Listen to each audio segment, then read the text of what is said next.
تم کہتے ہو کہ میں نے صدیوں سے دعائیں کی لیکن ابھی تک وہ دعائیں قبول نہیں ہوئی، تو جانتے ہو کہ دعائیں کب قبول ہوتی ہیں اور دعاؤں کا اثر کب شروع ہوتا ہے؟ کہ جب انہیں صبر کی مہر لگا دی جائے۔ اور صبر یہ نہیں کہ اللہ سے مانگنا چھوڑ دو، بلکہ صبر تو یہ ہے کہ لوگوں سے کہنا چھوڑ دو۔ انسان جب ٹوٹتا ہے نا تو سوائے رب کے کوئی اس کی آواز نہیں سنتا، اور ٹوٹی ہوئی چیزوں میں لوگ صرف تجسس رکھتے ہیں، جبکہ اللہ ٹوٹی ہوئی چیزوں سے محبت رکھتا ہے۔ جب زندگی دکھ، درد اور آزمائشوں کا شکار ہو جاتی ہے تو نگاہیں اور نشانیوں کی تلاش میں لگ جاتی ہیں کہ کیا تم بھی وہ خوش نصیب انسان ہو کہ جس کی یہ آزمائشیں اب ختم ہونے والی ہیں، اور پھر دل معجزوں کا انتظار کرتا ہے کہ اب، آج یا کل کوئی ایسا معجزہ ہوگا کہ جو چھن گیا وہ دوبارہ مل جائے گا۔ تو یاد رکھنا کہ اللہ تمہیں خود قرآن میں کہہ رہا ہے کہ اے میرے بندے، ہم تمہیں اچھے اور برے دونوں حالات سے آزمائیں گے، اور جب اللہ تمہاری زندگی میں آزمائشوں کو ختم کر کے ایک نئے دور کا آغاز کرتا ہے تو یہ دو اشارے پوشیدہ طریقے سے تمہارے سامنے لاتا ہے۔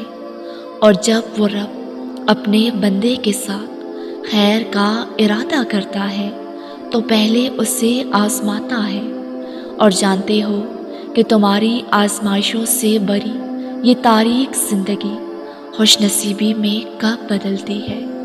تو سنو، تمہاری زندگی کا مصور وہ مہربان رب ہے۔ اللہ چاہے تو اپنی شان رحیمی سے کسی کا دل پھیر دے اور اس کے دل میں تمہارے لیے محبت اور شفقت کے جذبہ بھر دے، چاہے اس دل میں نفرت اور بے انتہا دوری ہو۔ اللہ اس کا دل بدلنے پر قادر ہے، اور قرآن بھی کہتا ہے کہ کسی نفس کو نہیں پتہ کہ اس کی خوشی کہاں سے آئے گی۔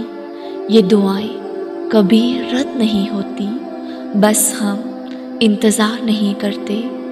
تم صرف دعاؤں کو صبر کی چادر پہنا کر تو دیکھو یہ کیسے سائبان بنتی ہیں۔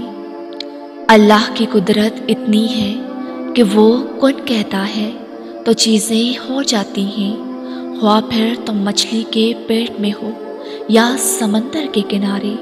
جب وہ تمہاری بھلائی کا ارادہ کرتا ہے تو وہ تمہارے خلاف چلتی چالوں کے ذریعے تمہیں عزت بخش دیتا ہے۔ سنو، تم یقین کے ساتھ تہجد میں ایک بار اس مہربان رب کے سامنے سجدہ ریز ہو کر اپنی کہانی سناؤ۔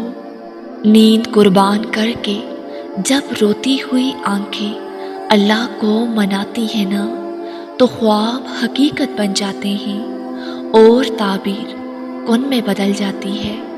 تم اگر ذرا غور کرو تو اکثر تمہیں پورا اعتماد ہوتا ہے کہ اگر مجھے فلاں چیز مل جائے تو میں خوش ہو جاؤں گا، اور اگر فلاں چیز یا فلاں کامیابی نہ ملی تو میں برباد ہو جاؤں گا، جبکہ اللہ قرآن میں اس کا اشارہ دیتا ہے کہ کسی نفس کو نہیں معلوم کہ اس کی آنکھوں کی ٹھنڈک اور اس کی خوشی کس چیز میں چھپی ہے۔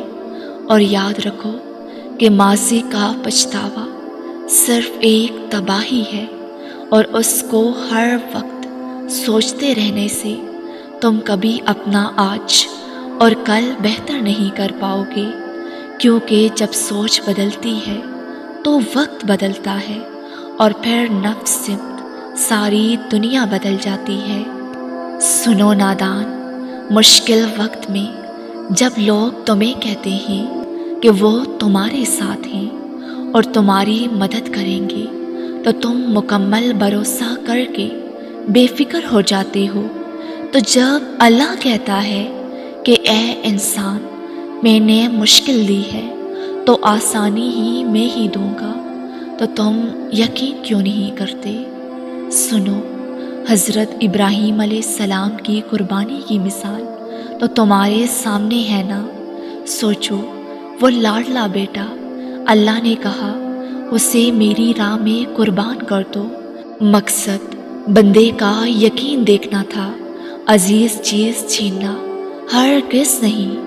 تو سوچو، اللہ تمہیں تمہاری چاہت کیسے نہیں لوٹائے گا۔ سنو، سب بدل جائے گا، تمہارا وقت، تمہارا تڑپتا ہوا یہ بے سکون دل، برستی ہوئی آنکھیں، سب کچھ بدل جائے گا۔ بس صبر۔ اللہ جب کسی آزمائش یا تکلیف میں ڈالتا ہے نا، تو نکلنے کے وسیلے تو بہت پہلے سے طے ہوتے ہیں۔ اور جانتے ہو کہ یہ تکلیف، آزمائش ہم پر کیوں آتی ہے؟ تاکہ ہمارا رتبہ بڑھا سکے، ہمیں اللہ کی پہچان کروا سکے۔ وقت اور حالات کبھی ایک سا نہیں رہتے، سب کچھ بدلتا ہے، دکھ خوشیوں میں، آنسو مسکراہٹ میں، بے چینی سکون میں، کیونکہ تبدیلی کائنات کا اصول ہے۔ اللہ کبھی بھی تمہیں مسلسل تکلیف میں نہیں رہنے دیتا۔ اگر وہ ایک ہاتھ سے کچھ لیتا ہے تو دوسرے میں صبر تھما دیتا ہے۔ سنو، اللہ کے سپرد سب کچھ کر کے مطمئن ہو جاؤ، وہ بہت جلد اس تکلیف سے تمہیں آزاد کر دے گا جس کی گرفت میں آج تمہارا دل بری طرح جکڑا ہوا ہے۔ وہ غم کا موسم سدا نہیں رہنے دیتا، چھن جانے والا سب لوٹ کر آئے گا۔ تمہاری دعائیں عرش تک جا چکی ہیں، اللہ تمہاری فریاد سن چکا ہے، اور وہ وقت دور نہیں جب تمہاری یہ محرومی ختم ہو جائے گی اور تم ہاتھ اٹھا کر کہو گے کہ اے اللہ تیرا شکر ہے۔ انشاءاللہ۔ ویورز، اگر آپ کو یہ ویڈیو اچھی لگی ہو تو لائک اور کامنٹ کے ساتھ ہمارے اس نیو چینل کو سبسکرائب کر دیں۔ جزاک اللہ۔